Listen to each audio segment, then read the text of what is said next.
અત્યારે જ્યારે હું આ પુસ્તક મેળાનું ઉદ્ઘાટન સમારંભમાં પ્રવચન કરી રહ્યો હતો એ જ વખતે અચાનક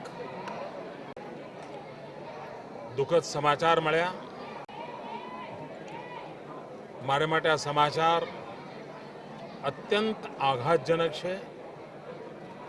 અમારા એક અનન્ય સાથી અને ગુજરાત સરકારના ભૂતપૂર્વ મંત્રી શ્રીમાન ફકીરભાઈ વાઘેલાનું હમણાં જ થોડીક પળો પહેલાં અચાનક અવસાન થયું. મારા માટે ખૂબ મોટી દુઃખની ઘટના છે. ગરીબોના, વંચિતોના, દલિતોના વિકાસને માટે અહર્નિશ લડનાર વ્યક્તિ, સમાજ માટે કંઈક કરી છૂટવાની નેમવાળા વ્યક્તિ એવા ફકીરભાઈને અમે ગુમાવ્યા છે.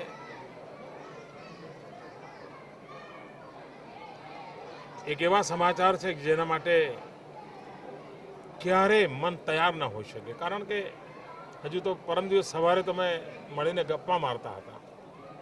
મેં કલ્પના પણ નહોતી કરી કે આવડી મોટી આફત એમના પરિવારજન પર આવી જશે. એમના પરિવારને ઈશ્વર ખૂબ શક્તિ આપે અને પરમાત્મા એમના આત્માને શાંતિ આપે.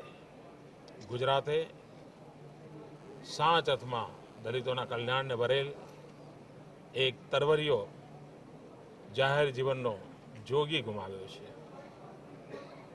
ખૂબ મોટી ખોટ પડી છે. હું પરમાત્માને પ્રાર્થના કરું છું કે અમને બધાને આજે તારી જરૂર છે, તારા સાથ અને સહકારની જરૂર છે કે એવડો મોટો આઘાત અમને લાગ્યો છે. એમના આત્માને પ્રણામ કરું.